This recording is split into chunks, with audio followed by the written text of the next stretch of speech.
ನೀವು ಸೋತಿಲ್ಲ, ನೀವು ಇನ್ನೂ ಪ್ರಯತ್ನಿಸಿಲ್ಲ. ಈ ಮಾತು ಕೇಳಿದ ಮೇಲೆ ನಿಮ್ಮ ಜೀವನ ಬದಲಾಗುತ್ತದೆ. ಇಂದು ಈ ವಿಡಿಯೋವನ್ನು ನೋಡುತ್ತಿರುವ ನೀವು ಬಹುಶಃ ಒಬ್ಬರಿಗೊಬ್ಬರು ಗೊತ್ತಿಲ್ಲದೆ ಹೋರಾಟ ಮಾಡುತ್ತಿದ್ದೀರಾ. ಯಾರಿಗೂ ಹೇಳಲಾಗದ ನೋವು, ಯಾರಿಗೂ ತೋರಿಸದ ಕಣ್ಣೀರು, ಮಾತಿನೊಳಗೆ ಮುಚ್ಚಿಟ್ಟ ಕನಸುಗಳು. ಆದರೆ ನನ್ನದೊಂದು ಪ್ರಶ್ನೆ, ನೀವು ನಿಜವಾಗಿಯೂ ಸೋತಿದ್ದೀರಾ? ಇಲ್ಲ, ನೀವು ಸೋತಿಲ್ಲ, ನೀವು ಇನ್ನೂ ನಿಂತಿದ್ದೀರಾ ಅಷ್ಟೇ. ಜೀವನದಲ್ಲಿ ಕೆಲ ಸಮಯಗಳು ಬರುತ್ತವೆ, ನಮ್ಮ ಪ್ರಯತ್ನವನ್ನು ಯಾರೂ ನೋಡೋದಿಲ್ಲ, ನಮ್ಮ ಶ್ರಮಕ್ಕೆ ಮೌಲ್ಯ ಸಿಗೋದಿಲ್ಲ, ನಮ್ಮ ಕನಸುಗಳಿಗೆ ನಗುವೇ ಉತ್ತರವಾಗುತ್ತದೆ. ಆ ಸಮಯದಲ್ಲಿ ಮನಸ್ಸು ಹೇಳುತ್ತದೆ, ಬಿಟ್ಟು ಬಿಡು.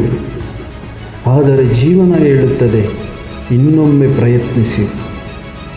ನೆನಪಿಟ್ಟುಕೊಳ್ಳಿ, ಬೀಜ ನೆಲದೊಳಗೆ ಇರೋ ಸಮಯದಲ್ಲಿ ಯಾರಿಗೂ ಅದರ ಮೌಲ್ಯ ಗೊತ್ತಿರಲ್ಲ.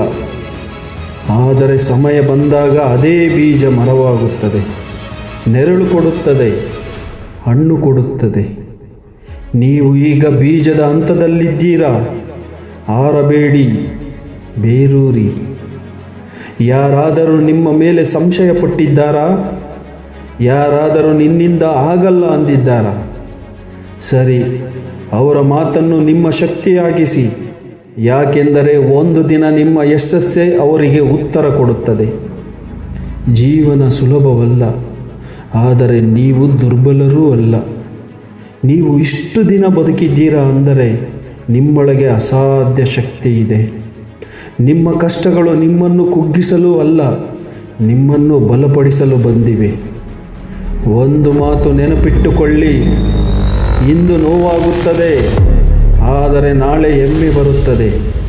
ಇಂದು ಒಂಟಿತನವಾಗುತ್ತದೆ, ಆದರೆ ನಾಳೆ ಜನ ನಿಮ್ಮ ಹಿಂದೆ ನಡೆಯುತ್ತಾರೆ. ಇಂದು ನಂಬಿಕೆ ಇಲ್ಲ, ಆದರೆ ನಾಳೆ ನಿಮ್ಮ ಕತೆ ಪ್ರೇರಣೆಯಾಗುತ್ತದೆ. ಬಿಟ್ಟು ಬಿಡಿ. ತಡವಾದರೂ ಪರವಾಗಿಲ್ಲ, ನಿಧಾನವಾದರೂ ಪರವಾಗಿಲ್ಲ, ನಿಲ್ಲಬೇಡಿ. ಯಾಕೆಂದರೆ ನೀವು ನಿಂತ ದಿನವೇ ನಿಮ್ಮ ಕನಸು ನಿಲ್ಲುತ್ತದೆ. ಇಂದು ನೀವು ಕೇಳಬೇಕು ಅಂದರೆ ಈ ಒಂದು ಮಾತು, ನಾನು ಆಗದವನು ಅಲ್ಲ, ನಾನು ಆಗುತ್ತಿರುವವನಾಗಿದ್ದೇನೆ. ಇದನ್ನು ಪ್ರತಿದಿನ ನಿಮ್ಮೊಳಗೆ ಹೇಳಿಕೊಳ್ಳಿ. ಒಂದು ದಿನ ನೀವು ಹಿಂದಕ್ಕೆ ನೋಡಿ ನಗುತ್ತೀರಾ. ಆ ಸಮಯದಲ್ಲಿ ಬಿಟ್ಟಿದ್ದರೆ ಈ ಜೀವನ ಸಿಗುತ್ತಿರಲಿಲ್ಲ. ಅದಕ್ಕಾಗಿ ಇಂದು ಒಮ್ಮೆ ಮತ್ತೆ ಪ್ರಯತ್ನಿಸಿ. ನಿಮ್ಮ ಸಮಯ ಬರುತ್ತಿದೆ, ನಿಮ್ಮ ಬೆಳಕು ಬರುತ್ತಿದೆ, ನಿಮ್ಮ ಕತೆ ಬರೆಯಲ್ಪಡುತ್ತಿದೆ. ಈ ಮಾತುಗಳನ್ನು ಕೇಳಿದ ಮೇಲೆ ನಿಮ್ಮೊಳಗೆ ಏನಾದರೂ ಹಾರಿದೆ ಅಂದರೆ ನೀವು ಗೆಲ್ಲಲೇಬೇಕು.